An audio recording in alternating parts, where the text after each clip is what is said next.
큰 은총을 받은 사람은, 하나님의 은혜를 주시는 사람은 하나님을 소중히 여기는 사람입니다. 하나님은 당신을 소중히 여기는 사람을 소중하게 여기셔요. 그래서 만일 우리가 하나님을 소중히 여기는 삶을 살아가게 되면요, 우리의 삶에서는 하나님을 기쁘시게 하고자 하는 행동들이 나타나게 됩니다. 그 일을 그냥 우리가 평탄하고 일이 잘 풀릴 때만 그러는 것이 아니라, 그렇지 않은 순간에도, 고난이 찾아오고 위기가 닥쳐오는 순간에도, 어려운 일이 발생할 때에도 어떻게 하면 하나님을 기쁘시게 할까, 그것을 생각하고 그런 행동을 하게 된다라는 것이죠.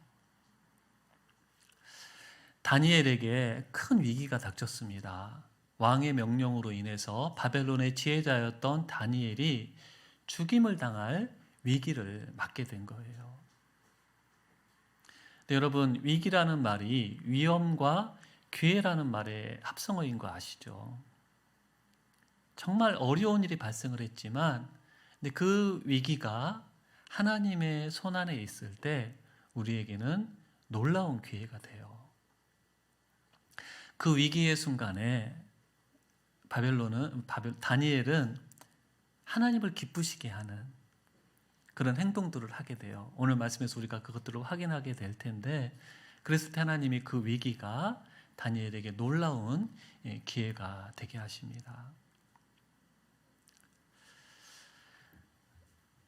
느부갓네살 왕의 경호대장이었던 아리옥이 이제 바벨론의 지혜자들을 죽이러 나가게 됩니다. 그들을 잡아서 죽이려고 왕이 그렇게 명령을 했기 때문에.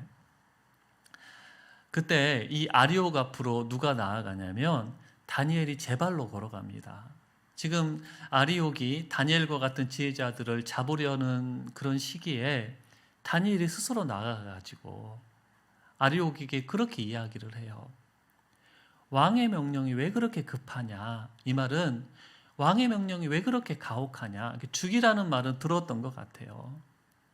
도대체 왜 왕이 그런 명령을 내렸는지를 아리옥에게 묻습니다. 그때 아리옥이 다니엘을 그냥 잡아가지 않고 다니엘에게 그 왕에게서 일어났던 자초지종을 설명을 해줘요. 일개의 지금 지혜자의 인턴 과정을 이제 막 지난 초보 지혜자에게 아리옥이 이렇게 하는 것은 하나님이 아리옥으로부터 은혜를 입게 하신 것일 수 있고, 또 다니엘의 평소의 삶이 아리옥에게 좋게 보여가지고 또 그런 대우를 받게 한 것이라고 할 수가 있습니다. 그리고 오늘 말씀에 보면 다니엘이 명철하고 슬기로운 말로 아리옥에게 이야기를 했다, 이렇게 나와 있어요. 여러분, 말 한마디로 천냥빚을 갚는다는 말이 있죠. 우리 반석 가족들은 예쁜 말, 아름다운 말할 수 있기를 축복합니다. 뭔가를 상대방에게 부탁하고 요구할 때에도요, 상대방이 막 해주고 싶은 사람이 있고 당연한 것을 요구하는데도 해주기 싫은 사람들이 있어요. 그 말 한마디가 그 차이를 만들게 되는데 아 다르고 오 다르다 그러잖아요. 다니엘은 그렇게 슬기롭게 아리옥에게 이야기를 하게 되었고, 이제 설명을 다 듣고 난 다음에 다니엘이 놀랍게도 아리옥에게 뭐라고 말하냐면 자기를 왕 앞으로 데려가 달라, 이렇게 부탁을 합니다.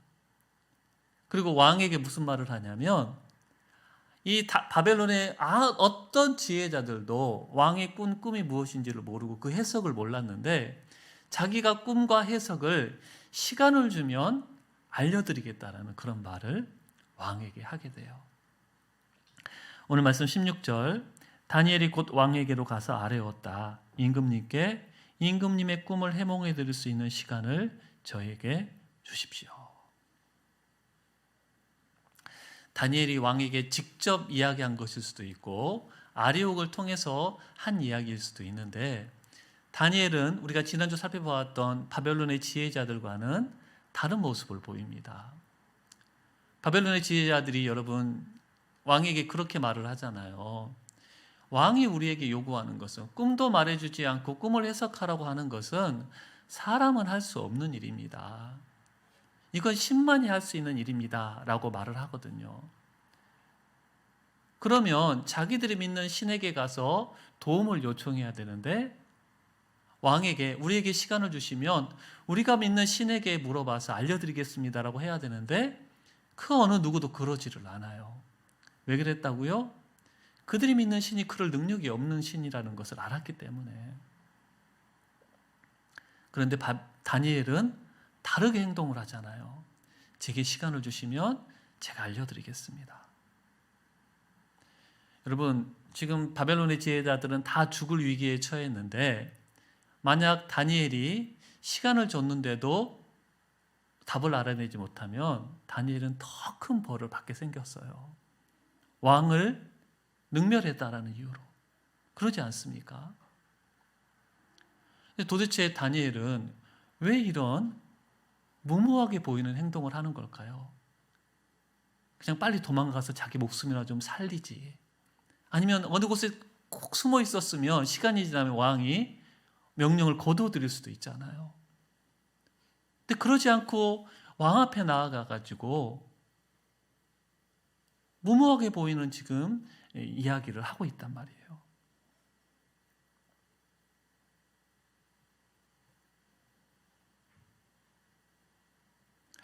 다니엘이 이렇게 행동을 한 이유는 뭐냐면 하나님이 그를 도와주실 것을 믿었기 때문이죠.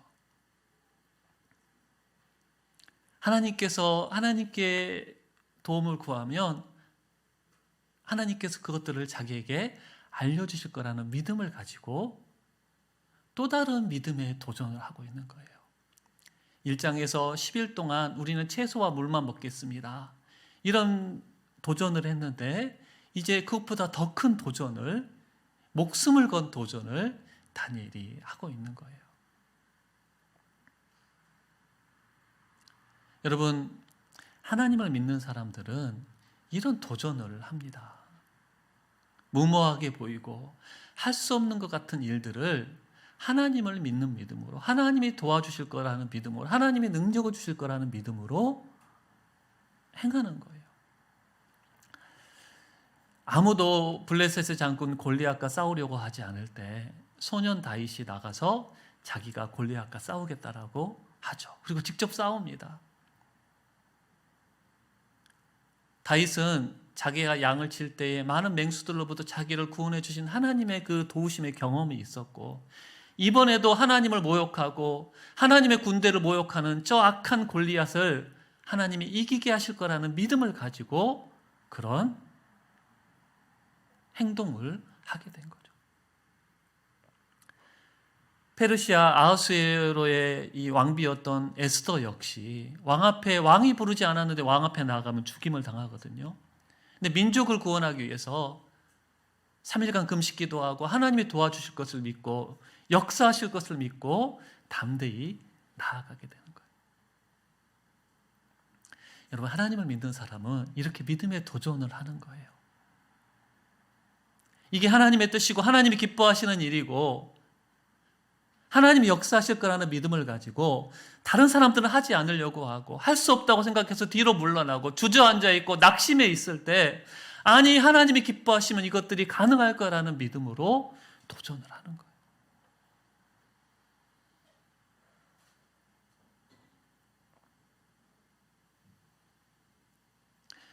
여러분, 이 말씀 앞에서 우리는 지금 믿음의 도전을 하고 있는지를 좀 살펴봅시다.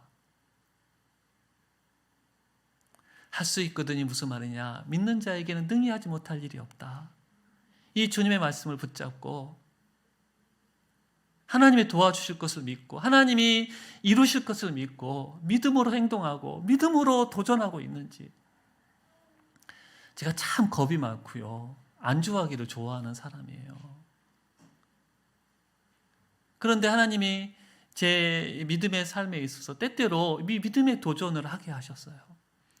여러분, 굉장히 저한테는 놀라운 행동인데 여러분은 그러지 않으실 수도 있어요. 저 그냥 목사니까 그러겠다 싶은데 제 성격상 믿음의 도전을 잘 안 하는 성격이에요. 근데 하나님께서 믿음의 도전을 할 수 있도록 마음을 주실 때가 있어요. 제가 고등학교 때 대학 시험을 봤는데 뚝 떨어졌습니다. 그리고 재수를 했어요. 재수할 때 제가 주일에는 공부하지 말고 학원 다른 공부하지 말고 아침부터 저녁까지 교회에서 내가 섬겨야 되겠다. 그래서 아침 7시에 나가가지고 저녁 9시에 들어왔어요. 제 딴에는 믿음의 도전을 한 거죠.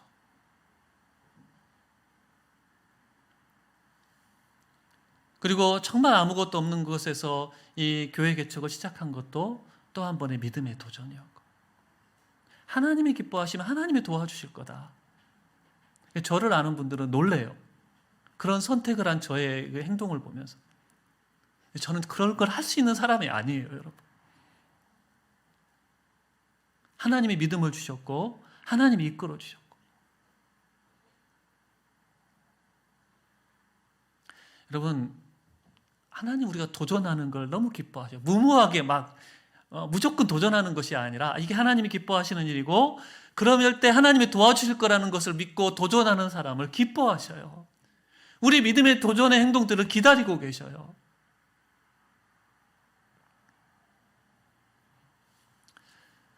우리 우진이가 막 개가 쫓아와가지고 막다른 골목에 있는데 아빠가 그 밑에서 뛰어내려. 아빠 믿고 너를 받아주니까 뛰어내려. 높은 곳에서 뛰어내라. 뒤에는 막 개가 쫓아오고 있고. 그럴 때 그렇죠. 우진이는 뛰어내릴 거예요. 왜냐하면 아빠를 믿는 믿음이 있으니까. 아빠가 나를 받아주실 거야. 그때 여러분, 아빠가 우진이가 얼마나 예쁘겠습니까? 나를 믿고 뛰어내려 준 것이. 우리 하나님도 그렇다라는 거예요. 우리가 하나님을 믿고 믿음의 도전들을 했으면 좋겠는데, 믿지 못해서 그런 행동들을 하지 않을 때 안타까워하신다라는 거죠. 하나님을 기쁘시게 하는 행동은 여러분, 믿음으로 도전하는 거예요. 여러분, 거창한 게 아니에요, 여러분. 여러분이 지금 뭔가 해야 될 일이 있는데, 아니 나는 하나님을 먼저 예배할 거야, 하나님을 믿음으로 예배할 거야 라고 한 행동이, 그게 믿음의 행동이에요, 여러분. 크고 작은 행동들이 쌓여가지고 다니엘과 같은 이 놀라운 목숨을 건 행동도 우리가 할 수가 있는 거예요. 나는 하루를 시작하기 전에 하나님 말씀을 보고 시작하리라. 하나님의 뜻을 알기 위해. 여러분, 이것도 믿음의 도전이죠. 귀한 시간을 하나님께 드리는 것이.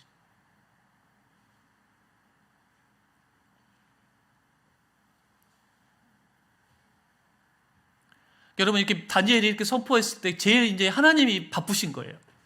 하나님 바쁘실 일은 없지만 하나님이 역사하기 시작하시는 거죠.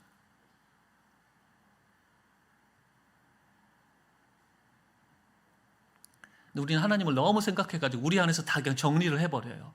하나님 귀찮게 안 해드리려고. 여러분, 그러지 말고 하나님께 앞에서 우리가 믿음의 도전들을 하는.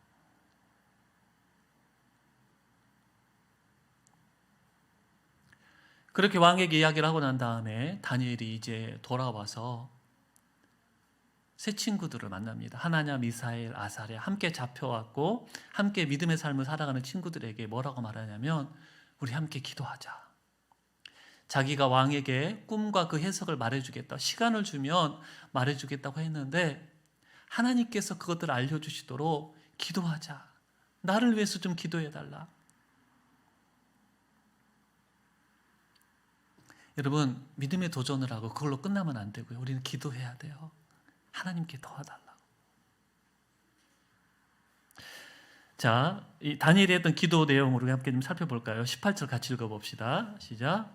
그 친구들에게 말하였다. 너희와 나는 다른 바벨론의 지혜자들과 함께 죽지 않도록 하늘의 하나님이 긍휼을 베풀어 주셔서 이 비밀을 알게 해 주시기를 간구하자. 꿈에 대해서 알려주시기를 기도하는데, 기도할 때 다니엘이 뭐라고 말하냐면, 하나님께서 우리를 불쌍히 여겨달라고. 여러분, 사람에게 이렇게 불쌍히 여겨달라고 말하는 건 참 자존심 상하는 일이고 우리 가급적이면 하지 않으면 좋겠죠. 근데 우리 하나님께는요, 하나님이 이 기도를 굉장히 기뻐하셔요. 예수님이 꼼짝 못하신 기도가 뭐냐면 불쌍히 여겨달라는 기도예요. 여러분, 하나님 우리의 그런 기도를 기다리고 계셔요. 그건 내가 하나님을 의지한다라는 말이고 하나님 외에는 소망이 없다라는 우리의 고백이기 때문이죠. 그리고 저 좀 살려주십시오. 우리 새 친구들과 저만 살려주십시오라고 기도하지 않고, 그럼 다시 한번 열어주시면, 너희와 나는 다른 바벨론의 지혜자들과 함께, 여러분 다른 사람들의 생명을 살리는 기도를 하는 거예요. 하나님이 또 이 기도도 굉장히 기뻐하셔요. 나만을 위한 기도가 아니라 다른 사람들을 위한 기도까지 할 때를 주님이 기뻐하시죠.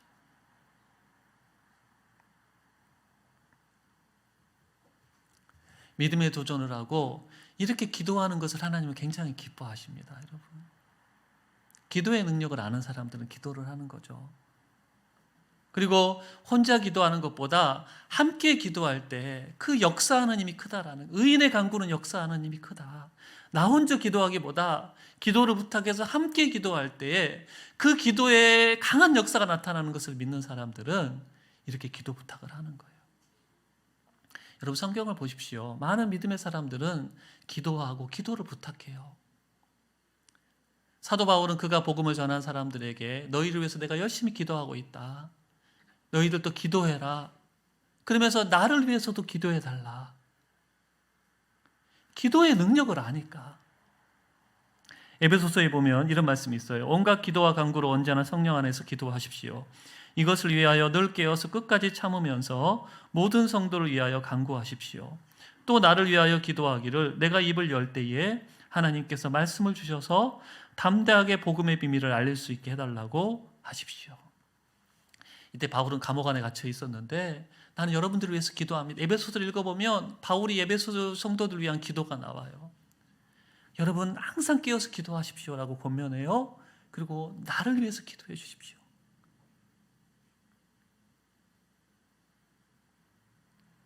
여러분 기도하고 기도 부탁하고, 심지어 예수님도 그러셨어요. 십자가를 지시기 전날 밤에 너무 마음이 괴롭고 당연히 예수님이 하셔야 될 일인데 그 엄청난 무게가 예수님을 짓누르는 거예요. 예수님 똑같이 우리 육신을 입으셨기 때문에 고통 앞에서, 하나님께 버림받은 그 고통 앞에서 예수님도 두려워하시는 거죠. 기도하시면서, 그래서 겟세마네 동산으로 가서 기도하시면서 세 명의 제자들을 데리고 가시는데 그들에게 기도를 부탁하셔요. 그 말씀 같이 읽어볼까요? 그리고 베드로와 세베대의 두 아들을 데리고 가서 근심하며 괴로워하기 시작하셨다. 그때 예수께서 그들에게 말씀하셨다. 내 마음이 괴로워 죽을 지경이다. 너희는 여기에 머무르며 나와 함께 깨어 있어라. 여러분 예수님도 기도 부탁을 하셨는데 우리는 더 기도 부탁을 해야 되지 않겠습니까? 기도의 능력을 믿는다면, 함께 기도했을 때 하나님이 역사하시는 것을 믿는다면 믿음의 사람들에게 기도 부탁을 하십시오. 소그룹 식구들에게 기도 부탁을 하십시오. 그래서 함께 기도해야 돼요. 하나님 우리가 기도하는 걸 기뻐하시고요, 함께 기도하는 것을 더욱 기뻐하셔요.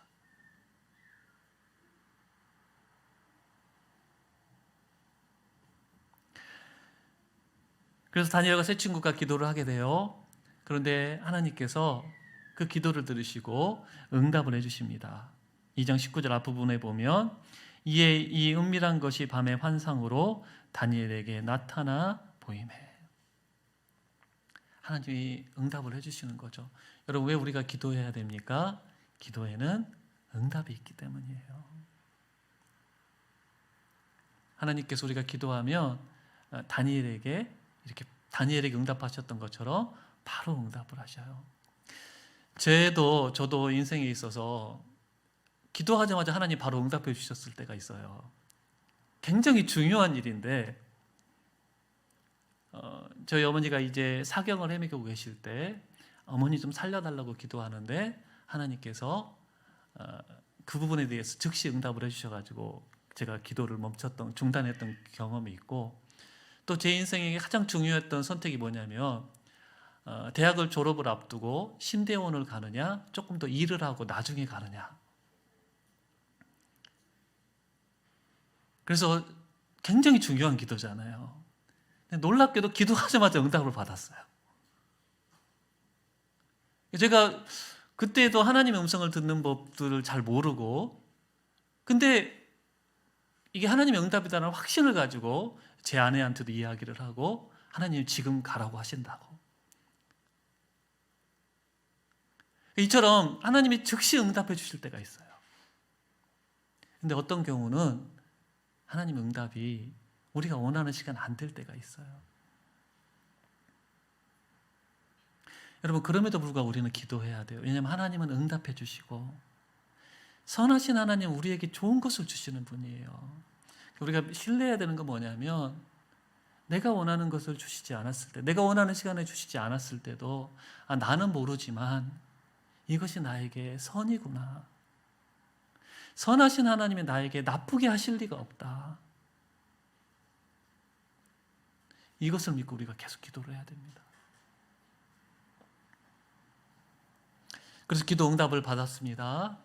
여러분, 얼마나 기뻤겠습니까? 이제 목숨이 살아난 거잖아요. 죽음에 의해서 벗어나게 되지 않습니까? 여러분, 그랬다면 여러분 어떻게 할 것 같아요? 그 다음에 가장 먼저 해야 될 행동이 뭘 것 같습니까? 기도를 했는데 또 기도를 해요? 네. 네. 이 응답을 가지고 왕이 기다리고 있잖아요.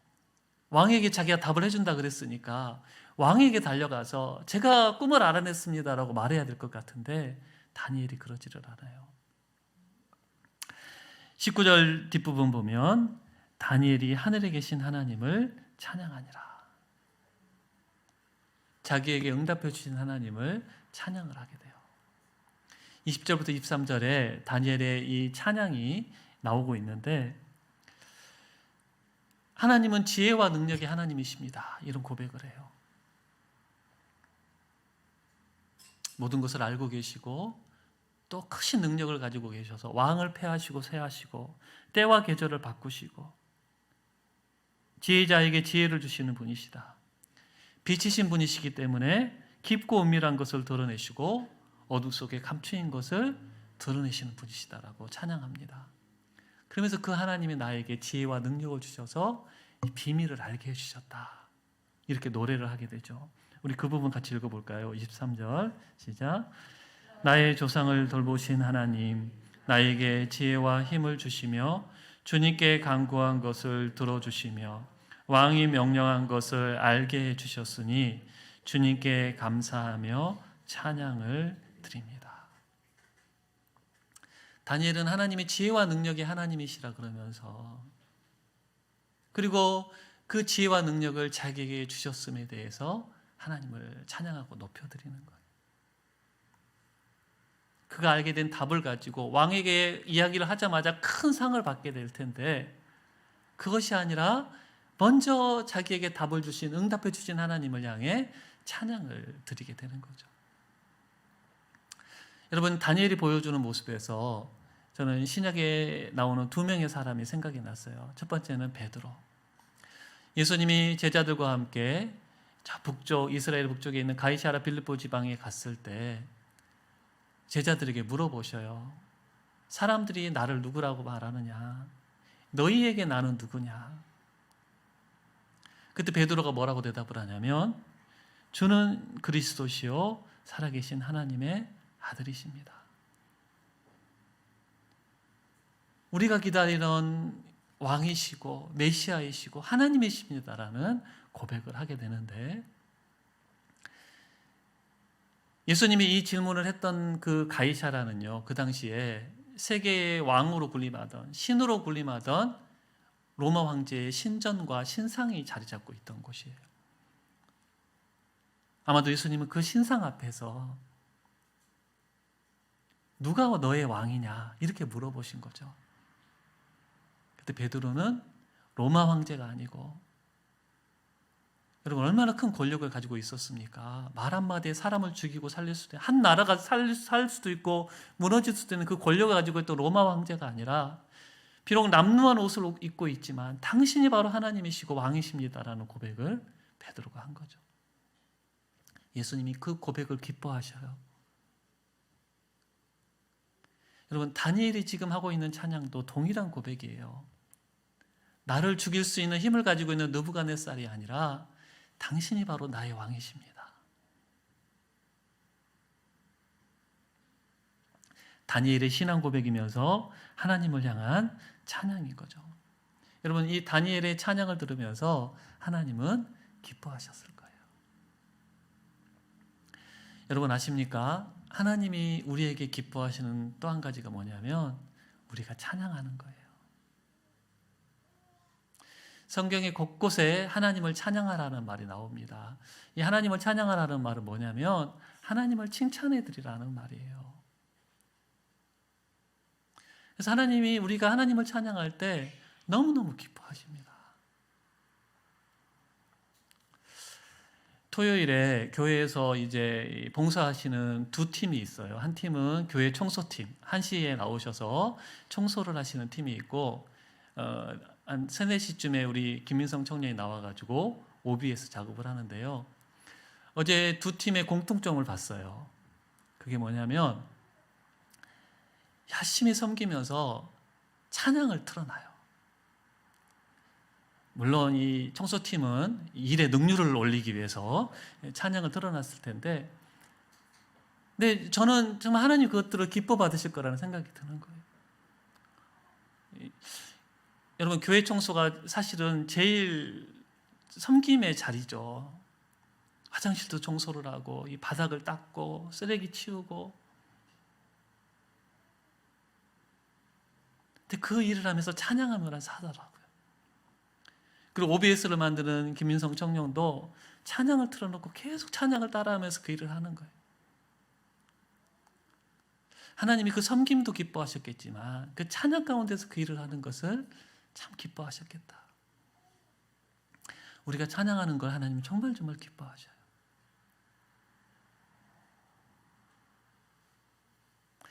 그 또 한 명의 생각이 났는데, 나병에서 고침을 받은 사마리아 사람, 10명의 나병 환자가 예수님께 나와서 고쳐주기를 요청을 하게 되고 예수님이 고쳐주시죠. 근데 그 중에 한 명, 이 사마리아 사람만 예수님께 즉시 돌아와서 감사를 표현하게 됩니다. 나머지 9명은요 감사를 표현하지 않았고 나중으로 미뤘어요. 여러분, 하나님 우리에게 은혜를 주실 때 그것은 하나님이 기뻐하시는 반응이 아니에요. 여러분, 하나님이 기도에 응답해 주셨습니까? 여러분에게 하나님 은혜를 주셨습니까? 그때 우리가 하나님께 그 감사를 표현하기를 하나님은 기뻐하신다라는 거죠. 이 은혜를 주신 분이 하나님이시다라는 고백을 우리가 그렇게 하기를 원하시는 거예요. 다니엘은 그렇게 하죠. 답을 기다리고 있는, 그래서 꿈과 해석을 말하면 큰 상을 줄 느부갓네살에게 먼저 달려가지 않고 자기의 기도에 응답해 주신, 자기의 목숨을 구해 주신 하나님께 감사와 찬양을 올려드려요.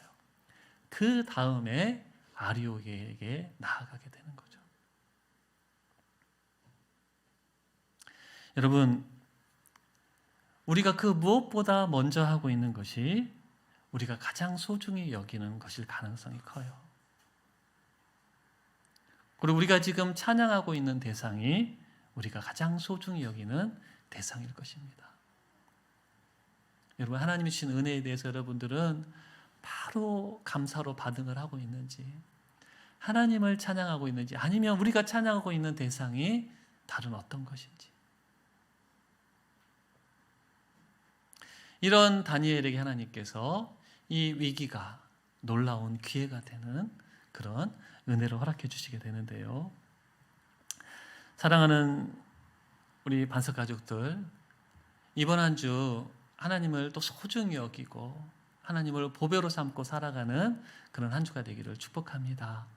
그러기 위해서 하나님을 기쁘시게 해야 돼요. 기쁘시게 하는 3가지 행동이 우리의 삶에서 나타났으면 좋겠어요. 첫 번째로 믿음으로 도전하라. 믿음으로 행하라. 두 번째로 기도하라. 함께 기도하라. 세 번째로 감사하고 찬양하라. 여러분 주중에 하나님이 응답해 주시고 도움 주신 것에 대해서 찬양하시고요. 또 그러실 것을 믿고 믿음으로 찬양하고 감사하고. 그러니까 이번 한 주 우리의 이 예배에서 나 주님의 기쁨 되기 원하네. 이 고백이 흘러나오면서 믿음으로 도전하고 기도하고 함께 기도하고 하나님을 찬양하는. 그래서 하나님께서 우리에게 또 어떤 은혜를 베풀어 주시는지를 이렇게 경험해보고 나누는 우리 사랑하는 반석 가족들에게로 축복합니다. 우리 일어나서 함께 찬양하겠습니다.